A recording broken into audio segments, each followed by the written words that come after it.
Hello friends, how are you? Welcome back to my channel. तो आज सुबह सुबह मैं जब घूमने आती अपने गार्डन में तो इतना अच्छा लगता है। हरियाली, ये पेड़ पौधे, ये पक्षी, ये सब देख कर के एक सुकून सा दिल में भर जाता है। तो आप भी मॉर्निंग वॉक पे जाते होंगे तो आपको भी जहाँ भी आप गार्डन में या पास में ही कहीं आप घूमते होंगे तो पेड़ पौधों को देखकर आपको भी ऐसा ही लगता होगा कि हाँ, यही तो है जो हमें एक सच्चा जीवन दे रहे हैं।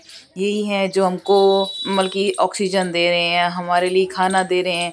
हर तरह से कितने ज़रूरी हैं। अगर हम छोटी छोटी बारीकियों पे ध्यान दें तो हम शायद इसी तरह से हमारी जो इतनी खूबसूरत हमें जो गिफ्ट दिया है भगवान ने, इतनी खूबसूरत पृथ्वी, इतनी सुंदर धरा दी है, चारों तरफ हरियाली हरियाली, इतना रंग बिरंगे फूल, खुशबू, हर चीज़ से सराबोर किया है भगवान ने। हम जितना धन्यवाद करें उतना ही कम है।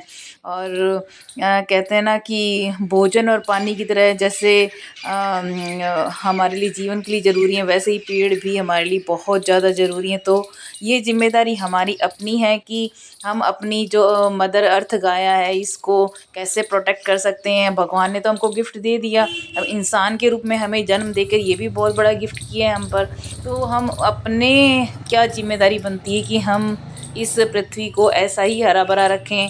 आजकल ये जो ग्लोबल वार्मिंग चल रही है, ये जो आजकल तरह तरह के कैलेमिटीज़ हो रहे हैं, नेचुरल कैलेमिटीज़, कहीं तो लैंडस्लाइड हो रही है, कहीं इतनी तेज़ वो बाढ़ आ रही है, कहीं पर मतलब मारा मारी, हर तरह से मतलब कि हम जब न्यूज़ चैनल चलाते हैं तो शायद हमारे लिए भी देखना इतना आसान नहीं होता कि हमारी इतनी खूबसूरत धरती को ये क्या हो रहा है। तो हम सब मिलकर एक छोटा छोटा कदम अगर हम उठाएंगे तो आई थिंक हम सब के सपोर्ट से ये वापस वैसी ही खूबसूरत एक स्वर्ग जैसा बन जाएगा जैसा कि हमें भगवान ने दिया है। इसके अंदर जितनी भी हो सके साफ़ सफाई रखें।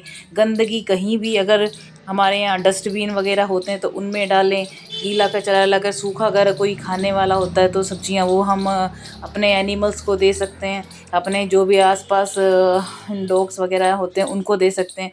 तो बल्कि ये छोटी छोटी चीज़ें होती हैं जो इनकी बारीकियों से इन पक्षियों को ये और क्या चाहिए। अगर भगवान ने हमको इतना कुछ दिया है तो हमको एक जरिया बनाए मीडियम है कि हम इनको कैसे सर्व करें।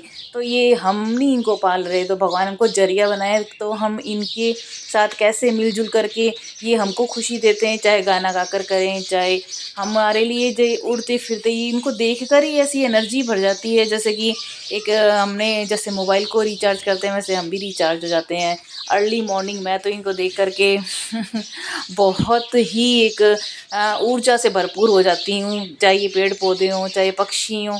इनकी आवाज़ मेरे को बस आंखें बंद करके एक ऐसे जगह ले जाती है जैसे कि हम घने जंगल में जब एक सिर्फ हमारे पैरों की आवाज़ सुनाई देती है, हमारे सांसों की आवाज़ सुनाई देती है, इन पक्षियों की चहचहाट, खिलखिलाहट, इनकी आवाज़ वो हमें हीलिंग का काम करती है। हमें ज़रूरत नहीं होती कि हम कोई मोबाइल को यूज़ करें, उसमें कोई रेडियो कोई गाने वगैरह सुने। बस ये सब कुछ ही ये मतलब कि इनफ है ये हमारे लिए। तो मतलब कि खुद को ही जितना हम नेचर से कनेक्ट करते हैं हमारी सेल्फ हीलिंग होने लगती है, हमारे लिए उतना ही एक ऊर्जा देती है। तो इन प्रकृति से जितना जुड़ के रहेंगे उतना ही हमारे लिए बेहतर होगा। तो आप भी छोटे छोटे स्टेप उठाइए, प्रकृति को जहाँ भी खाली जगह दिखे कोशिश कीजिए पेड़ लगाइए। मैं भी कोशिश करती हूँ क्योंकि जब गर्मी आती तब हमें पता चलता है। चलो, थैंक यू सो मच।